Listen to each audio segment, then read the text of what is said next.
Welcome to a sit down with Secretary of State Steve Simon to learn about recent changes in Minnesota's election law. I'm Laura Hedlund with AM 950 Radio.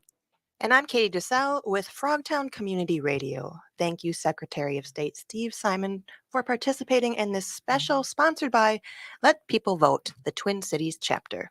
My pleasure. Thanks for having me. Thanks for being here. How are you today? I'm great, especially considering we're going to be talking about one of my favorite subjects. Yes, you are here to join us to talk about all the new election laws, voting laws in the state of Minnesota. A lot of changes this year. So give us a brief recap of what changes were made. Yeah, well, let me just zoom out a little bit and say this is a really, really big deal. I would say that we haven't seen this level of changes in terms of impact and scope for probably 50 years, since 1973. So this isn't just a normal round of everyday legislative changes. These were really deep and impactful. So I'll give you some just top line examples. We now in Minnesota will have what's called automatic voter registration. We will now have something called pre-registration for high school students for 16 and 17-year-olds. We restored the right to vote for 55,000 Minnesotans who have left prison behind. We impose new protections for our election workers and for voters themselves to guard against disinformation that interferes with their right to vote. We now have what's called a permanent absentee voter list. So if someone just wants to vote absentee from here on out, they will automatically get sent a ballot to them. We have renewed opportunities for early voting, which tracks with what people want, really, in terms of the trend in voting, not necessarily on election day, but during the absentee voting period. And the list goes on. The fact is, I think we really strengthened our democracy this last legislative session in ways that are going to affect everyday Minnesotans in so many ways. You know, Minnesota does such a good job and has over the years in terms of voting. For 3 out of the last 4 elections, we've been number 1 in the country in voter turnout. And I think that's for a reason. I don't think that's an accident. I don't think that's a coincidence. One of the key reasons we are that way, and I think will remain that way, is because we've always valued strong pro-voter, pro-access laws. Laws that say, hey, we're not going to make voting unnecessarily complicated for people. We want to make it as easy as we reasonably can, knowing that we always have to balance access with security and accuracy. And we do. We've gotten that balance right. I'm really confident that these laws will continue to get that balance right and continue to put us in a real national leadership position. For this interview, we want to focus on 4 important changes that directly affect voters. The restoration of voting rights for people with felony convictions who are no longer incarcerated, pre-registration of 16 and 17-year-olds, the permanent absentee ballot list, and automatic voter registration. So let's start by talking about voting changes for those who have experienced the prison system. Secretary Simon, a new law restores the right to vote to people convicted of felonies once they are no longer incarcerated. As of June 1st of this year, people who were previously incarcerated can legally register to vote, even if they are on supervised release or probation or on work release. Can you describe the situation that existed prior to this new law, the rationale for the new law, and who's affected by it? Yeah, great question, actually. This is a really big deal for so many people in Minnesota. And not just the people directly affected, but the rest of us. And let me explain that. To the first part of your question, so you can divide up how the states treat folks who have left prison behind into a few categories. So one category includes only 2 states. The states of Maine and Vermont have a situation where you never lose the right to vote. Even if you're in prison for decades and decades in a life sentence, you never lose the right to vote. You can vote from prison. That's 2 states. Then there's the category that we just joined. We didn't before, but we are in this category now, which says that the minute you get out of prison, doesn't matter how long you're on probation, if you are at all, you get the right to vote back. So you don't have it in prison. It is suspended. It is taken away. But the minute you step foot out, you get it back. That's where we now are. Where we used to be is the category of states that says you only get your right to vote back when your entire sentence is done, the prison part and the non-prison part, the supervision part, the probation part, which sometimes can last for years and even decades. And then finally, there's a group of states clumped disproportionately in the Deep South, where either actually or practically speaking, you may never get your right to vote back, period, ever. You could be out, you could be off paper, meaning no supervisory status, and you still won't get it back. So we made the leap, as many states have. North Dakota, Iowa, Florida, Indiana, Kentucky. We're definitely not alone. This is a nationwide trend across the country where we went from one category to, I think, a far better category, which is if you're in prison, you don't have it. But the minute you step out, you do. And in terms of the rationale, it went something like this.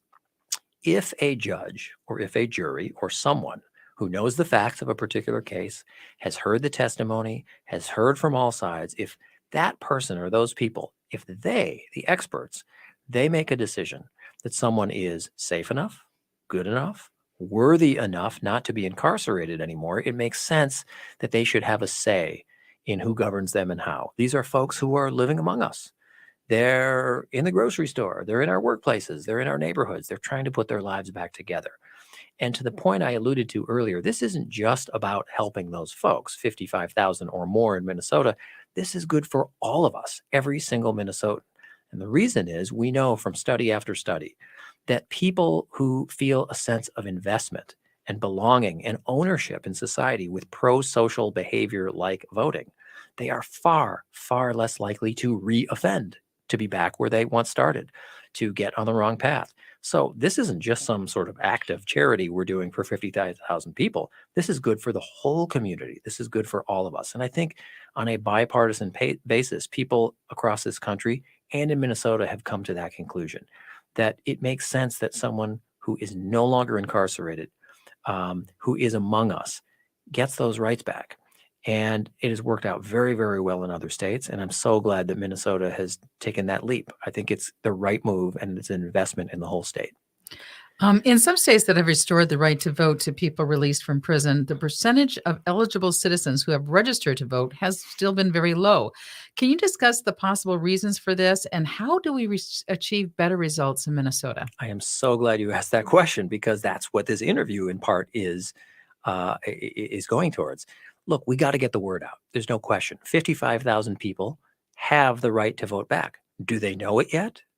Do they fully appreciate it yet? That's up to us in the next, I'd say, year and a half or so between now and the November 2024 election. Let me give you an example of a state, unfortunately, that we don't want to be in this context. I'm going to pick on them a little bit. Great state, but I don't think they did a very good job here. In Washington state, a number of years ago, they re-enfranchised about 24,000 people. So it was less than half of our figure, but still a lot of people, 24,000 people. In the election following the passage of that law, only a few hundred out of 24,000 actually voted. That is a real missed opportunity and one that we intend not to miss in Minnesota. Now, it's always everyone's decision about whether to vote, whether formerly incarcerated or not. That's the right you have as an American. But we want everyone to make an educated choice. We want them to understand that they have these rights back. So interviews like this, we hope, will help, as will our intense and close cooperation with the Department of Corrections, with a coalition of groups throughout the state of Minnesota. We got to get the word out. It can be word of mouth. It can be neighbor to neighbor. It can be paid advertising. And we received some money from the legislature this year for that purpose of publicly talking about this issue, particularly as the election approaches. So we have got to get the word out to those 55,000 people who are no longer in prison, but once were, that they now have the right to vote back. So it's all hands on deck. And I hope folks listening to this will take heed and talk to their friends and neighbors and let people know that this is now a thing, that 55,000 plus Minnesotans have the right to vote back. Whether they vote or not, that's up to them, but we want them to know that they have the right to vote back. So it's part of a broad-based strategy that we have to do that.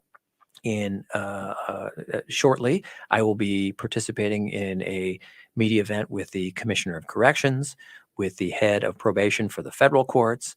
We're going to do a press event designed to generate interest in this issue. We're joining others in the nonprofit community at probation offices who are getting the word out to those still on probation.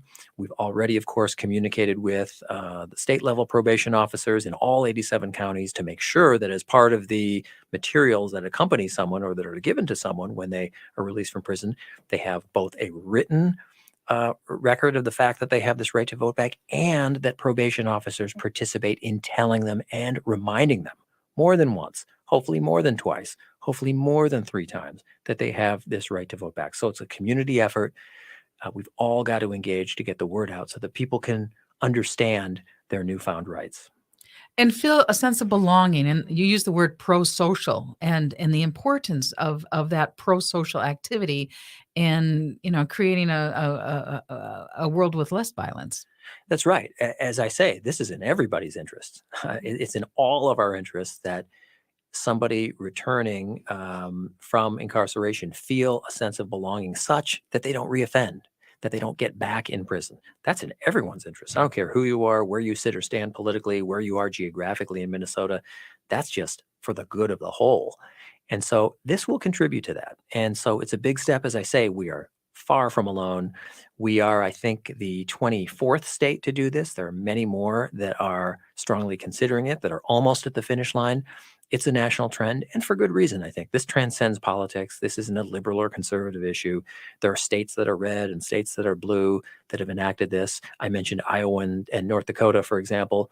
And so Minnesota is in very good company. And I think that certainly in the long term, this will be a big success. And in the short term, in the next year and a half or so, we've got to make sure it's a success also by telling people that this is a thing.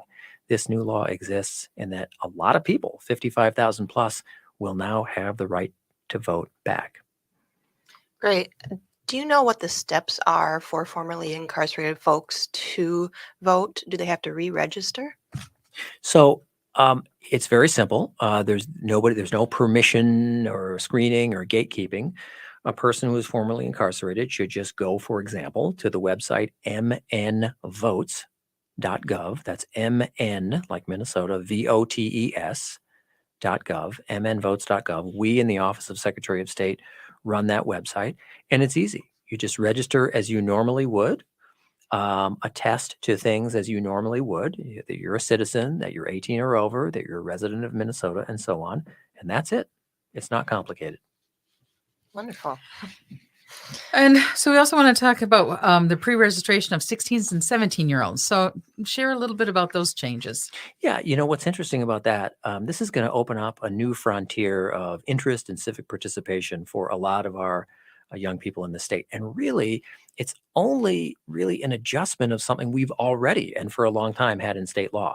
Before this bill was even passed, we had a feature in Minnesota state law that said if you're 17 but will be 18 by the next election, you could go ahead and register to vote. This just expands it really and changes it a bit to say all 17-year-olds and all 16-year-olds can now pre-register. So what does that term mean? It's not quite the same as registration. You can't really fully technically be registered until you're 18 years old, but it means you can get in line to be registered.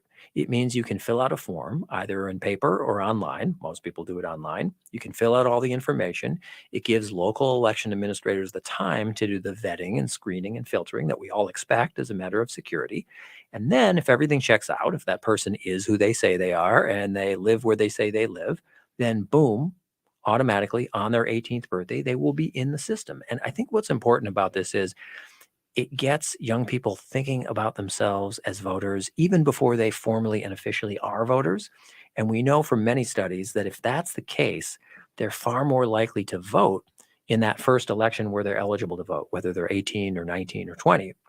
And we know that if a person does that, meaning if they vote in that first election where they're eligible, they are then far more likely to make that a lifelong habit. And I think that's good for all of us.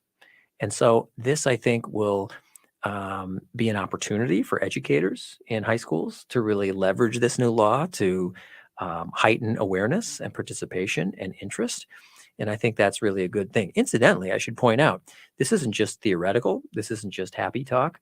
There are a number of studies out there that show that in states with pre-registration, there is a noticeable uptick in participation. So it's not just something we're hoping for or we're theorizing about. We know from other states, Florida, Hawaii, others, and by the way, red states, blue states, doesn't matter the political complexion, we know that there is an uptick among our youngest voters in states with pre-registration. I heard that a 16-year-old suggested and lobbied to have this pass. But is this true? Do you know? Yes, not just one. There are a number of 16 and 17-year-olds. One student in particular at Washburn High School was very involved. Others in years past. There was one from the Eagan Apple Valley Rosemount district in particular. He's no longer there. He's now a college student, but he started lobbying for this. So, yes, this was in large part youth driven. The idea being that young people could get interested or inspired or at least get a glimpse into the process by being eligible to do something related to elections. So that's really a wonderful byproduct of all of this, and it puts Minnesota in a good position. And if I may, I just want to put an exclamation point on how this and really all of the reforms that we're talking about today are nonpartisan in origin and nonpartisan in effect. And this is a good example. So as we were trying to shepherd this bill through the legislature, I reached out to a Secretary of State colleague of mine who's a friend of mine, even though we disagree on a lot. He's the conservative Republican Secretary of State of Louisiana. Now, I am not a conservative Republican. He is, but we're friendly with one another. His state has pre-registration for 16 and 17-year-olds. So I asked him whether he would consider authoring a letter that we could hand out to legislators, in essence saying, look, Secretary Simon and I disagree on a lot, but here's something we can agree on, and we love this law in our state. And he did it, and we handed it out to legislators. So it's one of many examples of a reform, the ones that we're talking about today, that are not partisan in origin, and they're definitely not partisan in effect, because there are red states and blue states and purple states and all states in between that implement these reforms. And why is it vital for American democracy to have young people voting? Well, I think it's about refreshing and renewing our civic spirit, our soul as a nation. And it doesn't matter where folks sit or stand politically. You know, democracy is an ongoing project. We can't just sort of rest on our laurels or spike the football or just assume generation after generation that it will continue and thrive. It's got to be tended to, right? If I can mix my metaphors, it's like a garden. You've got to tend to it. You can't just leave it and hope things will go okay. And that really requires that every generation renew that commitment to democracy. It may look a little different from generation to generation. It looks different now than it did 2 or 3 or 5 or 10 generations ago. And that's, broadly speaking, a very, very good thing. But I think getting young people involved is a chance to, as I say, refresh and renew our democracy. And that's been our tradition, by the way, for over 200 years. And that's a good thing. And every generation brings to it a different insight or a different habit or maybe a new ritual of a kind or a different sensibility. And I think that's a good and healthy thing. One of the other laws that was recently passed is the permanent absentee ballot list. Can you talk about how that came about? Yeah, absolutely. And this is another one where we join many other states who have already implemented this. I think one thing that we've learned pretty clearly over the last few years is voting habits are changing. And one particular way in which they're changing is more and more voters, particularly in Minnesota, don't necessarily want to be told that the only way they can vote is on one particular day in one particular place during a given set of particular hours, meaning election day. More and more people across this country, and in particular in Minnesota, have expressed a strong preference for voting at a different time, earlier.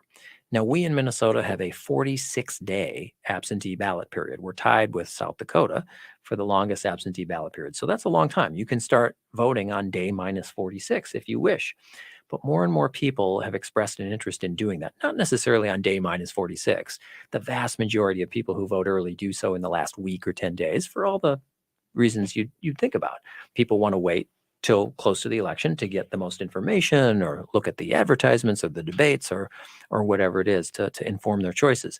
And let me just give you a quick example. It's one that may be an extraordinary one, but I think it's instructive for folks listening out there.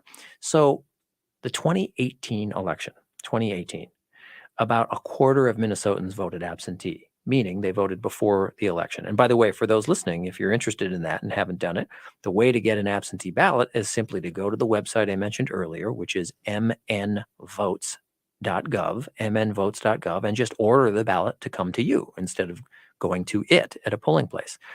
Anyway, we were at about a quarter, about 26%, I think it was, in 2018. Then COVID came, and the 2020 COVID election, the pandemic election. And for so many reasons, people weren't as interested in going to a public space. Remember, 2020, that was pre-vaccine. So there was a lot of anxiety and even fear. So in the 2020 presidential election in Minnesota, 58% of Minnesotans voted absentee. Put another way, when you flip that around, that means only 42%, a minority, voted the traditional way. Now, to be fair, in 2022, that number came down to earth as COVID receded and we were back to about a quarter again.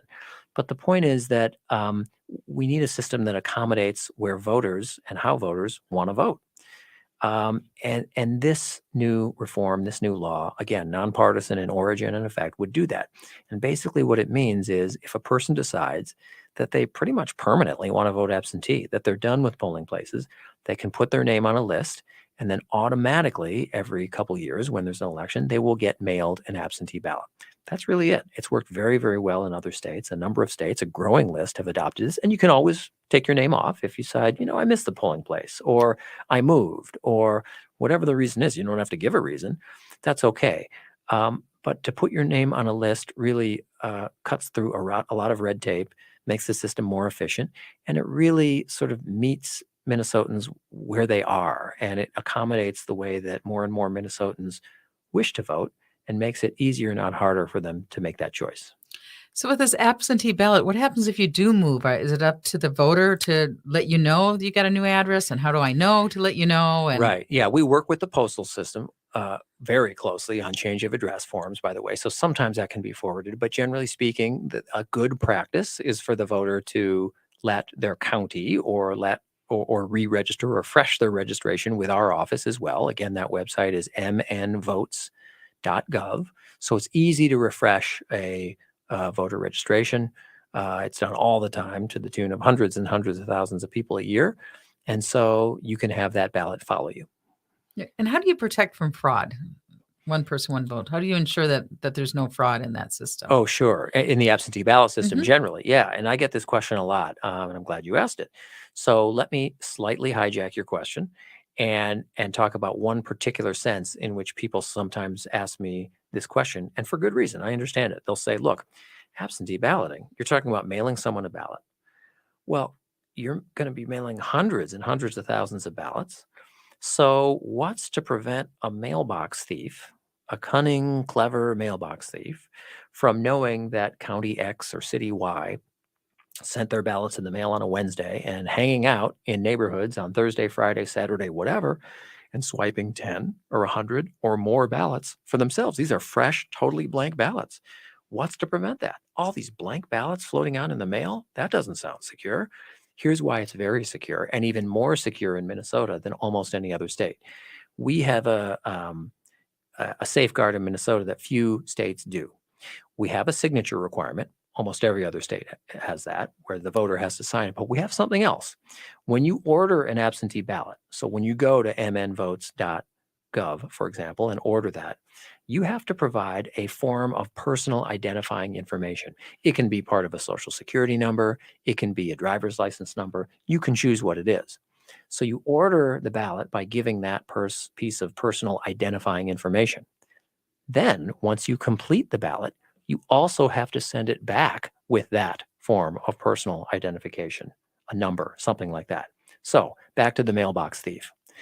Unless that mailbox thief knew not only your personal identification numbers, but which particular one you used when you ordered the ballot, and the person forged your signature, and the person forged the witness signature that we require, unless all three things are true, that would-be mailbox thief is going to be very disappointed, because he or she might send in that ballot thinking they're all clever and cunning. Guess what? It will never be counted. It will be spoiled, because it will be obviously a fake. And so that's why in Minnesota, to my knowledge, over many, many years, we have had almost zero instances of anything like that. It may actually be zero. I'm just leaving myself a little wiggle room. I can't recall one. Let's put it that way. Because we have those security features in place. So Minnesotans, your listeners in particular, can rest assured we have security precautions in place, including some that very few other states have to make sure the system is very honest, it's very secure, it's very accurate. So when filling out the absentee ballot, you said there needs to be a witness. Can that be anybody? How does that work? Right. So as I mentioned, we have the 3 layers. You have the personal identifying information, the voter, him or herself has to do it, and the witness. Right. And that could just be someone else in your home with Yes, you? Okay. absolutely. It very commonly is. It could be a partner, it could be a spouse, it could be, it has to be someone who's eligible to vote. But apart from that, it could be anyone. It could be a neighbor, it could be a coworker, it could be anyone. And then people can check and see if their ballot was processed Oh, too. yes. How does that work? That's right. It works just like an Amazon package or a UPS package. You can track to make sure. So you don't have to pop that thing in the mail and say a prayer or hope and wonder.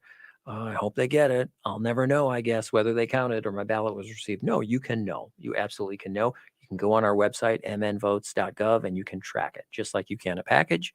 And you can know for certainty that it was received and that it was processed. So what was the situation prior to the new law on absentee ballot? And how do people sign up for their absentee ballot? Right. The law we had in place was, to put it mildly, imperfect. We did have a system where people could put themselves on a list, but it was only a list to get an absentee ballot application. So you could sign up saying, I really love this absentee voting thing, put me on the list, and it would mean every 2 years, for example, you would get an absentee ballot application in the mail, which you would then have to fill out and send back. Well, that's a mild convenience, but you could already go to the website and just order every 2 years. So it didn't really move the ball much, I would say. This has us joining a number of other states in making sure that if you've made that determination that that's the way you want to vote now and for the foreseeable future, you get the ballot, not just the application to get a ballot, you get the ballot mailed to you and sent to you on a timely basis so you can make that decision. Another new law will allow people to be registered to vote automatically when they apply for or renew a driver's license. Is this happening right now? Not quite yet. It will happen in time for the 2024 election. We made sure the law was written in a way that it will become effective once we certified that it is system ready. And we're working very closely with our partners in the Department of Public Safety. They're the ones who run the driver's license system. And so we hope and expect this will be up and running well in time for the 2024 presidential election. But if I can just say for a minute, this reform, so-called automatic voter registration, is a real positive game changer in Minnesota. I wish it went by a different name, though, because the term automatic voter registration, I think many people, many of your listeners might be thinking, wait a minute, automatic? So is this some sort of AI thing or some robot or whatever? No, real flesh and blood breathing human beings are still filtering and screening and vetting for security purposes. So don't worry about that. But what this means is if someone is an eligible voter and they get a driver's license or renew a driver's license, they will automatically be presumed to wish to register to vote. You can always opt out later, but they will be presumed to want to vote and want to be registered to vote, and they will be put in a pile to be filtered and vetted and screened. I just want to really reassure folks, all of that screening is still going on by actual human beings. There's no robots, there's no AI, nothing like that. So that's a good thing. But it means that potentially hundreds of thousands of people who are eligible voters but not yet registered to vote will be in the system. That doesn't mean they have to vote, but it will mean they will have been screened and filtered and they will be in the system to vote. Again, many states, red, blue, purple, and otherwise, have already passed something like this. And so we join their good company. And I think it's going to go a long way to getting more people in the system earlier. And it's going to make our voting rolls even more secure. Why? Well, it means that people will have been in the system and subject to the screening weeks and in most cases months before the election. And that's something that we should all want in the sense of more security, more integrity for the system than we even have right now. And so I think it's a win-win. And part of that balance that I spoke of earlier between access and security, I think we've done a very good job historically in Minnesota of getting that right. And I think we're, as a result of this law, going to continue to get that right. So people will be registered to vote when they get their driver's license or renew a driver's license. Are there other times, like if they're applying for medical assistance or other places where that they will also be registered to vote? Yes, in time, that is our hope. And the law was written in a way that we can add agencies or we can add interactions with government. The strong advice we got from the states, and we reached out to states of varying political complexions, by the way, so-called red, so-called blue states, whatever, to say, hey, what's your advice for us? You've been doing automatic voter registration. And I believe it was 100% of the states said, don't bite off more than you can chew at first. Start with driver's licenses. Don't do 10 other things, and then move on to other agencies and other interactions. So you mentioned medical assistance. That's one that some states that have been doing it for a long time have adopted as well. Our intention, our hope is that over time, whether it's a fishing license or hunting license with the DNR or medical assistance or whatever, that more and more interactions with government will be included. But there's no question and no surprise, I'm sure, to your listeners that driver's license is that's the big one. That's the hugest one. That's the by size. I don't even think it's close in terms of others. So we're tackling that biggest one first, the biggest interaction with government of all the ones that we've listed, and then over time we'll be able to move on to some others. So is automatic voter registration an opt-in or opt-out process? It's an opt-out process. So a person is presumed to want to register to vote, but anyone at any time, the day after, the week after, the month after, the year after, can always opt out. We don't have compulsory voting in this country, obviously. No one has to vote. No one has to be part of the system, but it presumes you wish to be until you say you don't want to be. And if you don't want to be, it's super easy just to opt out and say, no, thank you. Does this law apply to state IDs as well, or just driver's license? Great question. I'm glad you asked that. And I should have clarified that. Yes, it applies to driver's licenses and Minnesota state IDs. And do you know approximately how many new voters you're going to be expecting because of these new laws? So I said before, and I know this is a vague term, but several 100,000 Minnesotans. We have probably around, the last I checked, I think around 800,000 or so Minnesotans who are eligible to vote but not yet registered. But of course, not 100% of them will seek to get a driver's license. So it's a little tough to estimate, but I would say definitely several 100,000 Minnesotans would be affected and newly on the voting rolls, which is great. Now, they may decide not to vote, but at least they'll be registered to vote and ready to engage if they wish to. And what's the easiest way to register to vote? Well, the easiest way is our website, which is mnvotes.gov. mnvotes.gov. Super simple. It'll take most people 2 minutes, maybe 3 if you're a little slow at it. Really, really simple. And again, there's a lot of back end work that happens, the filtering, screening, vetting that I talked about to make the system secure and honest. So how can people find out more about these new voting laws? Well, we on our website, again, mnvotes.gov, have sort of I have them sort of laid out, and we're continuing to explain them to people on the website. Interviews like this help as well. We're working with a lot of community partners with a statewide reach, like the League of Women Voters, for example, a great civic group that is doing a great job of going around the state and educating folks on that. So I take every opportunity that we can to just get the word out about these new laws, working with community partners. And our philosophy in our office is that, we want to work with trusted messengers and partners where they already are. That's why both of you being here is so important, and thank you for it. We understand we can't possibly, in the Office of Secretary of State, create or recreate relations in the community that others have. So we rely a lot on partners, nonprofit partners, for-profit partners, government, who already have relationships with particular communities to be that messenger, to be that megaphone, because we know we can't possibly recreate those great and dynamic relationships. So the bottom line is, if you go to mnvotes.gov, you can find it all in written form, but there will hopefully be a lot of community partners out there repeating and repeating and repeating what these new reforms are, what they mean, and how people can take advantage of them. Wonderful. Well, thank you so much for joining us. mnvotes.gov. And you can go there, find out all the information about the new voting laws and register to vote. I think I really want to talk a little bit more about why we want to vote. Sure. And I was wondering, do you remember the first time you voted? Very well. Hmm. I was a college student and I voted by absentee. So I born and raised in Minnesota, but I went to school out of Minnesota. And I remember ordering that absentee ballot, very carefully reading through, making sure I did everything, got a witness, all of that.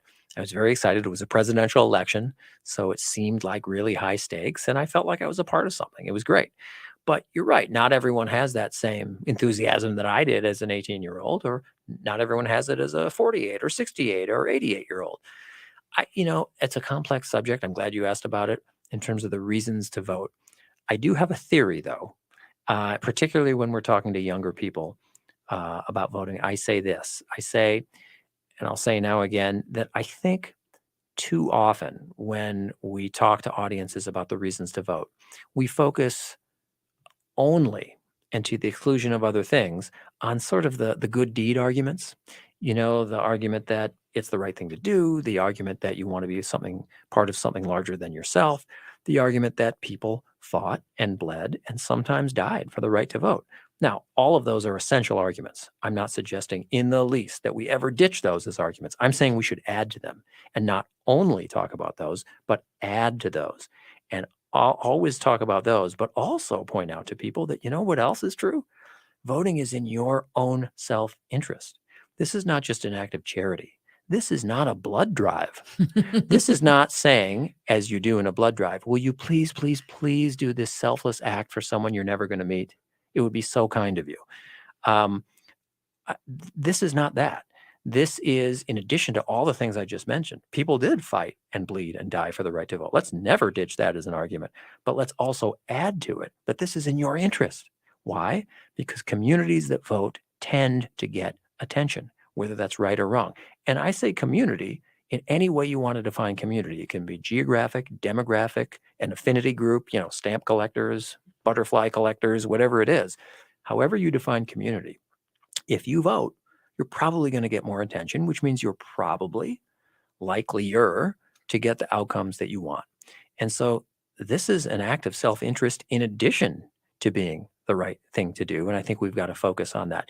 There are other things as well and variants of that question. Not everyone sees the system in the same way or using the same lens that maybe we sitting here today do. There's skepticism. There is cynicism. There's even hostility. And I understand that too. And that's a separate question I'm happy to address also. But generally speaking, we've got to talk about the good deed issue. Sure, never ditch that. But also talk about how it's in your self-interest to vote. So what do you say to those cynics that say their vote doesn't matter? Well, let me talk about the most obvious form of that cynicism. So you might encounter, and we all have, I assume, someone who says, look, here's why I'm not voting. And they might not say it in these words, but this is the kind of sum and substance of what they're getting at. What they're conveying, at least, is, look, I'm not voting not because I don't know the rules or where to go or what the website is. I'll tell you why I'm not voting. I'm not voting because I'm sick and tired of politics, politicians, broken promises, a system that does not work for me, does not work for my community. And why should I lend my name and my time and my effort to a system that is broken and maybe even illegitimate? So the argument goes. And the person might even say something like, look, I consider my sitting on the sidelines kind of a protest. And my response to that is really words I saw on a t-shirt a few years ago, believe it or not. And the t-shirt really crystallized it for me. The t-shirt said, failure to vote is not an act of rebellion. It's an act of surrender. Ooh. I like that. I like that. Say it again. That was right. good. Failure to vote is not an act of rebellion. It's an act of surrender. Meaning, look, you may think that by sitting this one out, you're striking a blow for some cause, but really you're not. What you're doing is giving up. And what you're doing more particularly is you're doubling the vote of someone who disagrees with you on everything, because she's voting or he's voting. You're not. So you've added strength to that other person's vote. You're giving up. Don't give up something of value. The vote is valuable. It's a thing of value. And like anything else that you discard that's something of value, somebody's probably going to pick it up and find it and use it for themselves. Don't do that. It's tempting. It's even understandable why you might have that inkling or that idea, but don't give in to it. Go vote. And it's important that you do, and it's in your interest that you do. Let me address another variant, though, that I sometimes hear about, particularly from young people, but really people of all ages, but particularly from young people. It's not a protest issue. It's not a lack of knowing where to go to register issue. It's this. I get this a lot. People will say, man, here's why I'm not voting. This ballot has like 30 some contests on it. Okay. I have an opinion on like 3 or 4 or 5 or 2.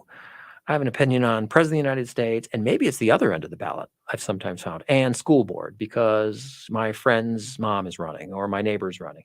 So it's not necessarily which office. But and they say, look, I just don't have the time to figure out all the candidates for county commissioner or judge or whatever. I don't really know about these offices. And I'd almost feel bad voting, like I'd be, guessing or voting for the coolest sounding name, and that doesn't seem right. So I'm just going to sit it out. And my response to that is is strong and passionate, which is I say, particularly in front of young audiences, you know what? Look, go in, vote for the 3 or 4 you have an opinion on, and then leave. Look, in a perfect world, would I want you to vote on all the contests? Yes, I would.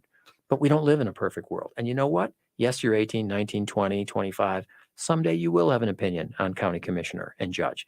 Just because you don't now or don't have the time or the inclination, don't let that psych you out and keep you away from voting for president or school board or whatever. Go in, vote for the stuff you have an opinion on, leave the rest blank. And here's an important sort of official point. A lot of people must understand. They think that if they leave contest blank, that their ballot will be spoiled. No, no, no, no, no. You can vote for 2 out of 36 or 3 out of 36 or 10 out of 36. Nothing is spoiled about that. So that's number one. Number two, we've got a secret ballot in this country. No one's going to know. There's no mark on your forehead. There's no tell. There's no anything.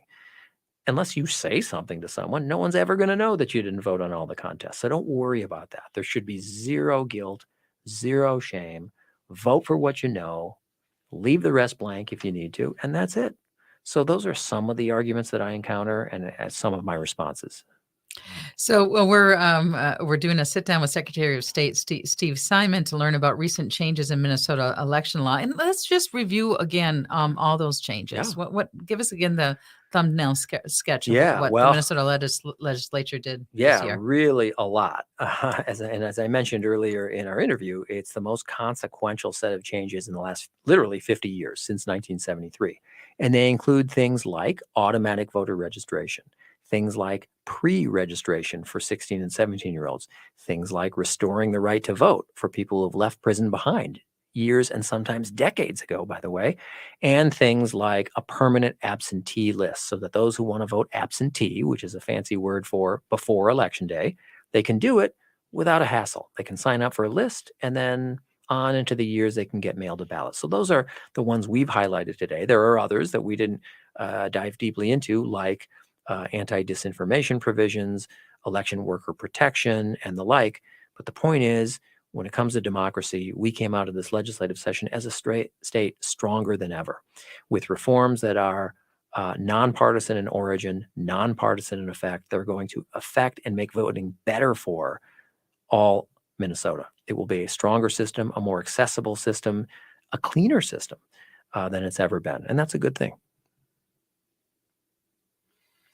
I've learned a lot here. I didn't know that you couldn't, or that you, when you're filling out the ballot, that you didn't have to fill in all of them. I'm one of the ones that go for like the cool sounding names, if I don't know enough information about the candidate. So next time I'll be sure just to vote for the people that I know more about. Thank you for sharing that. Yeah, that's interesting. And that can sometimes cause problems with ballot questions, though, can't it? That if you leave it blank, then it can actually count for the side that you got to be kind of careful on those, correct? Right. We have a somewhat quirky rule in Minnesota that when it comes to constitutional amendments, which we've had from time to time and will have on the 2024 ballot, that a blank ballot is counted as a no. So there are two ways to vote no on constitutional amendments. One is to fill in the oval for no, and the other is to leave it blank. That's also considered a no vote. So you're right about that. But in candidate versus candidate elections, there's zero effect other than nobody gets a vote at all in that contest from that voter. Now I feel like I'm. What ballot, constitutional ballot, will be on the 2024? Well, there's one for sure. The legislature might add another one. And the one in 2024 will be a renewal of the ballot measure that was passed in 2008, which dedicates a portion of certain taxes to the arts and the outdoors. And that's something that we've had, again, on the books since 2008, but it's coming up for renewal. Um, so is there anything else you'd like to share?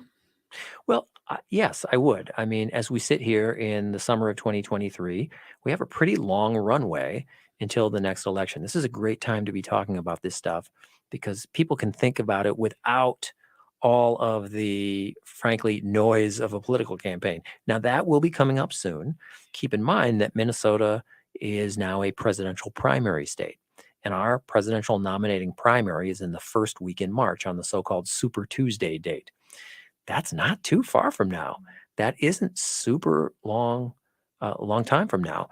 And so really in the next few months, Minnesotans will be voting for president of the United States if they choose in the presidential primary. So it's going to sneak up on us. I think it's important over the next year, year and a half, as we get closer to the 2024 election, to not only take stock of these new laws, as we've been discussing today, but to push back against disinformation, against election denial, against those who distort what the system is. You know, I always say it's totally fair game, of course, to have long conversations and debates about what our election system ought to be, and reasonable, good people can have disagreements about that. But where we get into problems is when people distort what the system is and do those in a way that unfairly undermine confidence in the system. Of course, people should always and do always, question and voice skepticism. That's always okay, of course, in this country. But you can't attempt to hijack the system with disinformation. We saw some of that in the aftermath of the 2020 election. At its most extreme, of course, it resulted in acts of violence like the storming of the U.S. Capitol on January 6, 2021. But generally speaking, I think we've just all got to be aware of the potential for that kind of disinformation. And that sort of goes hand in hand with educating people in a factual way about these new election law changes, what they are and what they are not. Yeah, because I mean, I think we all really crave and deserve a trust economy, and to trust that our vote will be counted, and that Right. there's not fraud in the system. And so feeling that trust, and with so many people kind of like trying to, seems like it seems like that's just not happening right now. How do we reinforce trust in each other and in our Yes, boy, systems? isn't that a great question? Thank you for that. I think we've learned a lot after the 2020 election in particular. I think it's important, as I say, that we, again, reasonable, patriotic, honest people can have very different opinions on what the system should be, what laws we should add, what laws we should subtract. Of course, people who disagree with me, for example, on maybe every one of these reforms, that's okay, of course.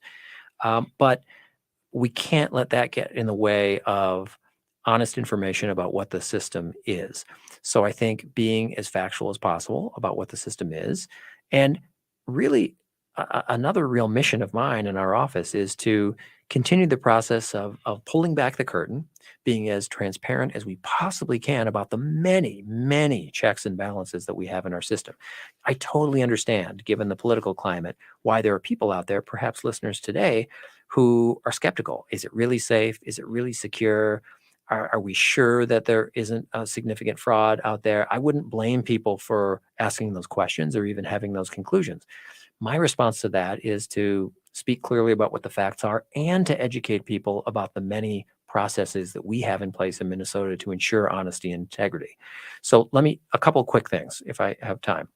Sometimes people ask me, well, how do you know that what the fraud or the misconduct numbers are? And let me give you the example from the 2020 election, because we're still getting in some numbers from 2022. So the freshest, most complete numbers are for the 2020 election, which was huge. We were number one in America. We had 3.3 million voters in Minnesota. The number of cases, provable actual cases of misconduct of any kind, whether it was voting, registration, or even attempted voting or registration, like they didn't complete the thing, but they attempted to do to complete the thing, 17. 17. Now look, that's 17 too many. All of us want it to be 0, of course, but let's put that in some rational perspective. We have 3.3 million voters. That is a speck. That is a microscopic issue. Now, we've always got to be on guard. We can't just assume it always will be. But I think the reason for that is we do, in law and in practice, have procedures in place that ought to give people who are doubtful or skeptical a lot more confidence. Let me just give you a mini example. In the wake of the 2020 election, there was a lot of talk, false talk, I will say, about elections equipment being somehow compromised, that there was elections equipment changing votes from candidate A to candidate B. This was a familiar part of the disinformation narrative by folks who didn't like the outcome of one or more contests in 2020. But Minnesota has a law in place. Bet you didn't know. I wouldn't expect people to know, by the way. Why would they? Minnesota has a law in place that says everyone who has elections equipment, a county, a township, a city, must, it is mandatory, must, sometime 2 weeks before the election, in that window, they must trot out that elections equipment for public view in a publicly noticed and posted way where anyone off the street, you don't have to be a big shot or a VIP. You don't even have to live in that area. If you live in Minneapolis and you want to go to Duluth's, or you live in Mankato's and you want to go to Bemidji's, that's great. It's called a public accuracy test. That's the formal name. And you can go in and you can watch the local election officials put those machines through the paces. They actually try to trick the machines by putting stray marks on the ballot, voting for more than one candidate, seeing if the machine will pick up on the fact that, yeah, you voted for candidate A or candidate B, or you circled one, or you underlined the other, and will that screw up the machine? So the lesson here is not that I expect thousands of people to take half a day off from work and show up at public accuracy tests in city halls and county courthouses across the state. I don't expect that, of course. But this ought to be a comforting thing to people who might, rightly or wrongly, have suspicions about voting equipment. And quickly, I'll say, let's talk about after the election. A lot of people don't realize, and why would they necessarily? They have lives to lead and families to tend to. We have a rigorous system in Minnesota of post-election audits and reviews. So every single one of our 87 counties must do an audit of their own results. They have to check their work. And then we check their work. In fact, we have a hearing that is televised, that is open to the public, where we have literally justices of the Minnesota Supreme Court drawing out of a glass bowl at random precincts to be audited and reviewed by our office in all 8 of our congressional districts. So that too is an example where people ought to be more comforted about the systems we have in place. I've just given 2 examples. There are several others, both before the election and after the election, where to those who are doubters, who are skeptics, or just simply have questions that have arisen because they've heard someone say something, these are the things that ought to give them some more comfort. And we're going to do more educating about that. More education. I thank you so much, Secretary of State Steve Simon. This has been a special sponsored by Let People Vote, Twin Cities Chapter. I've been Laura Headland. And I'm Katie DeSalle with Frogtown Community Radio. Thanks again for joining us today. My pleasure. Thank you. Thank you.